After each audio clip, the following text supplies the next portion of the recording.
Welcome to the WanderLearn podcast. I'm your host, Tapon. In this episode, I interview Mary Hunter. She is an artist, mostly a painter, but she does all other types of medium. And she lives in Austin, Texas. She talks to me about her travels. She has traveled over 40 countries, and she has 10 simple rules that she has learned throughout her travels. And she wanted to share them with me. I met her originally on the Continental Divide Trail, just serendipitously. I was just hiking right through Ghost Ranch, and she was there with some of her girlfriends at the Ghost Ranch in New Mexico, and ran into them, took a picture of them, and left. And ever since then, we've kind of stayed in contact more or less. She's a good friend, and I hope you enjoyed this podcast. And now enjoy Mary Hunter's advice.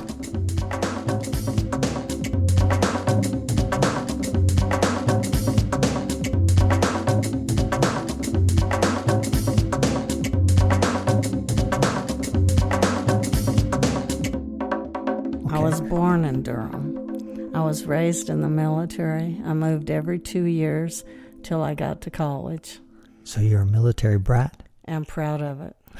Why are you proud of being a military? Why are you proud of being a brat? Because it's just being independent and being myself and enjoying life and not fitting in a box. That's true. And speaking about a box, though, you have painted within a box all your life.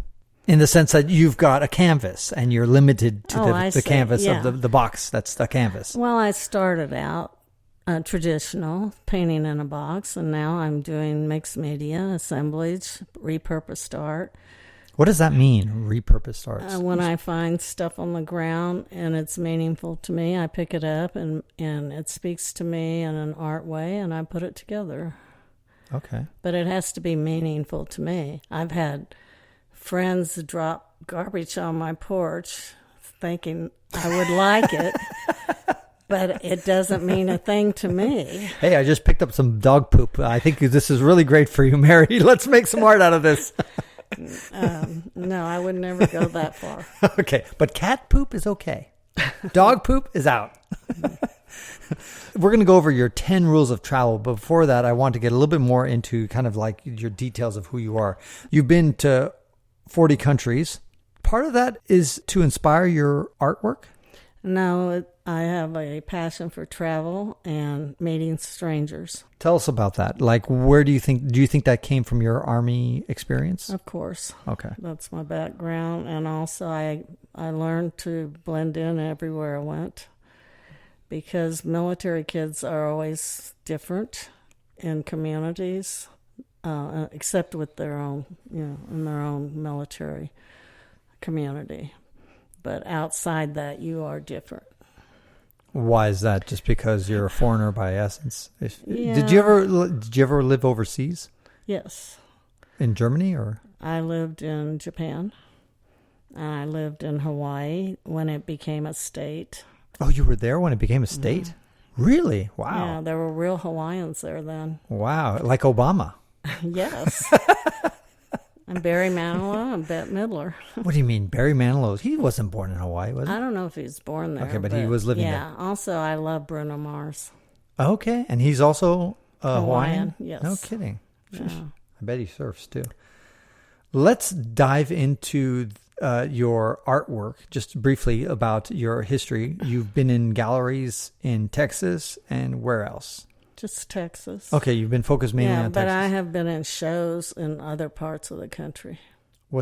And so show is like a temporary thing versus the galleries? Well, being accepted into a group show, mm-hmm. and then I've been in those. But I was at one time, I was in 4 galleries in Texas for several years, and then because of moving, I went down to 2. And then up to 3, and now I'm down to 1 because all I want to do is travel. It seems to me, correct me if I'm wrong, but sometimes great painters are known almost as much for their personality as much as their actual art. Salvador Dali, for example, he happens to have a very eccentric personality. Mm-hmm. And do you think he would have been as recognized if he didn't have all that flamboyant personality? Would he have ever been discovered, celebrated, had he been quote unquote normal? I don't know, probably not, but many artists are introverted, so you don't know about them till they're dead. Then you find out their background and you understand more of where they're coming from. Do you ever feel pressured that you should have been more theatrical or kind of like David Bowie and dress up in crazy costumes to attract attention? No, not at all. Okay. I've always been myself. Okay, but do you know of painters who do that kind of stuff? I guess if you're painting to sell, I've always painted just because it was a way of healing myself or getting through life or just coming from my soul. Like now I'm doing way more minimal work, and I think it's because I really am into the silence because our world is so noisy. And I really like mantras and meditating, and so my work has become very still, very quiet. And I think people enjoy it because of that, because they're bombarded with so much today, technology. And I like texture because it evokes feelings from them. It's not as cold. No, it's very true. I've seen your art, and it definitely has texture, and I agree that it brings serenity. There's serenity in it, in at least your recent work. Yes, and I use the house symbol a lot. And it may be because of always moving to different houses, but also the house has become my soul, my inner being, that part that you keep so close to yourself that only you know, and you don't really share it, or I don't. I think we all have that place we go to that's personal, private, and secret. Now let's go over your top 10 lessons you've learned from traveling. I'd like to take a minute to tell you about another podcast I think you'll enjoy. If I've learned anything about you, it's that you want real talk about the world around you. That's why I think you'll like the podcast Out Travel the System, brought to you by Expedia. It's taking a transparent look at what it's like to travel these days, whether it's through stories from people who have continued cautiously traveling through the pandemic, or by staying tuned to the very latest news from the industry. Out Travel the System is backed by a solid foundation of data from Expedia, which means it can guide listeners through the best ways to maximize their travel budgets. The podcast is providing inspiration by talking to people who have made travel a central part of their lives, from professional travel bloggers to travel journalists and beyond. This season features U.S. destinations like Chicago, Boston, and New York, as well as international locations like Spain and France. The episodes will guide you through when to go, where to stay, what to do, and everything else you need to know. Look for Out Travel the System on your favorite podcast platform and like and subscribe now. First, you pack your bag, take half out. I love that. Yeah. So pack your bag. And then after you finish packing, take half of it out. And that's rule number 1. Right. Fabulous. Rule number 2. Take your necessary essentials, because you may not have them in like a foreign country. They may not have shampoo or toothpaste. I see. So take your essentials. But that's changed. I mean, you just came back a few days ago from France, and they're obviously going to have toothpaste and toothbrushes and that kind of stuff. So what is essential at this point for you? Well, they didn't have conditioner somewhere I was at. Really? But that's not essential for me. Right. No, I've traveled Mexico pretty extensively, and you don't get much of the essentials there. You take it with you. Okay. I think it probably depends also where. If you're going to a touristic place in Mexico. Yeah, or if you're in a hotel that's, better. Right. They'll have all that. Right. But I've gone to some villages, and, I just think it's better to have them than not have them. Yeah. Got it. Okay. Number 3. You should be confident and purposeful even when you're not. I like that. That's true.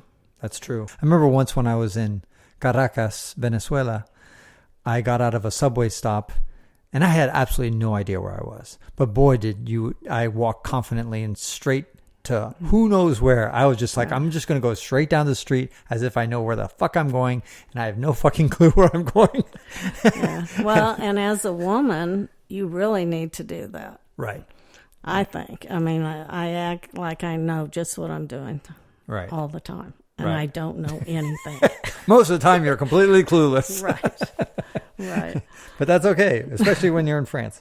Okay, so that's great. Number 4. Blend in. Don't stand out. Yes. Have you ever been to a very conservative Muslim country?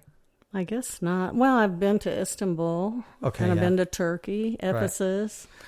And I've walked around by myself into, not just the mosque, but the area around it. They're what they consider convenience stores. They're kind of like small stores. And I've can't speak the language, but I can smile and ask them what I want by either drawing a picture or, I don't know, like if it's a drink, I'll do an action or something. Right. And I find, pantomime. Yeah, and I find they respond very nicely. Yeah, no, that's true. And in order to not stand out, what do you do? I mean, do you try not to dress in shorts or? Oh, yeah. Well, that's one of my next ones. Be respectful of their culture. That's number 5. Yes, like when in Rome, So respect their culture and, find out what their dress is. And don't wear bright colors that flash, no matter, even if it's in, Morocco or somewhere where there's a lot of color. You still don't want to stand out. I don't, anyway. I want to blend in and be in the background. Right. Have you ever had situations where you did a faux pas, where you realized that you were not blending in and you were kind of sticking out in retrospect? And you're like, damn it, I should have done something differently here. Not really. Okay, you've always managed to pull Yeah, off. I think in Mexico, though, I was more aware of carrying a skirt. I don't think it's as bad now, but in the villages, they still, are cover your head when you go in a church. Stuff like that I learned also. So you wear a long skirt in Mexico in a small village, or would you wouldn't wear pants, right? Because a lot of women. No, but now you can. I think now you can. Okay. Everything's more open now. Right. But I also had my dearest friend, a Greek Orthodox. I could never go to her church because I wouldn't wear a long skirt. And she lives in San Antonio, or lived in San Antonio. And I mean, I could have, but I didn't want to. And they have long services and stand. And I said, I'm not doing that. But she was still my best friend. Number 6. Make eye contact. Acknowledging strangers makes them comfortable. Yeah. And humanize them. Right. So do you think that some people just avoid eye contact and you feel like you want to somehow connect with them even if you don't speak their language? Oh, of course. And eye contact can really help make that happen. Right, and it shows you're not afraid. Right. I notice people that don't do eye contact, it may be because they're fearful. I don't know if that's true, but I'm guessing. Right. Some societies, I mean, it's not... If you're a very young person, it's actually impolite to make eye contact. Like in certain African societies, so I didn't know they that. should look at they're taught to look at the ground if you're talking to an elder. I was going to say that's to the elders, right? Right. Yeah. Right. But you're an elder if you're over 30. And I wasn't in Africa when I was little. Right. I've only been to Morocco, so. Number 7. Ask for help. Just ask if you need to know something. And they're appreciative, too, if you're trying. And I'm fortunate. I can draw a picture. And so I can, don't have to know the language. Right. I can get by with the picture. Right. That helps the artist side of you. Good. What's number 8 are we at? Yes. Don't go out alone at night unless you really are with people from that country and...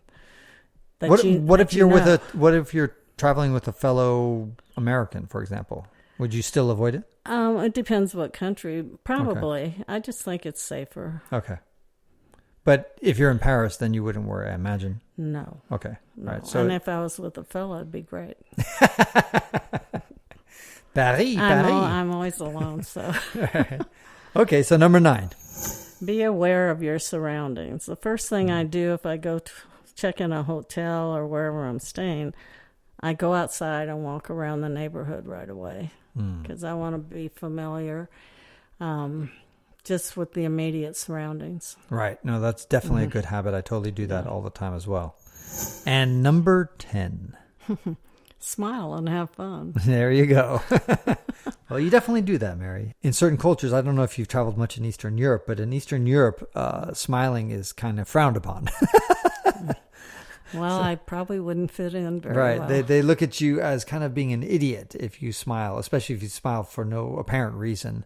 If you just go up there, they think you're mentally retarded or something is wrong with you or you're a bloody American.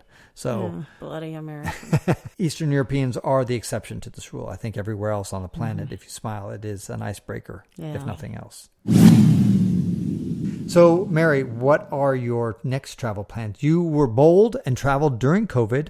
Yes. You said, screw it, I'm going to go. And you traveled mostly in the United States, did a lot of road trips, right? Because you got ants in your pants. You can't just sit still. Well, first, when the lockdown went down, I did day trips. So I went on all these hikes around, within 5 hours driving around Texas. There's plenty of places. Then when the Hiltons came out with sealing the rooms for 48 hours, and then you can rent them, stay in them, then I hit the road. Got it. And then I went on road trips. Nice. And then as soon as the airlines came back, I did 2 domestic trips. And now I did my first international. So you have single-handedly been responsible for the spreading of COVID throughout the United States. Thank you so much for that.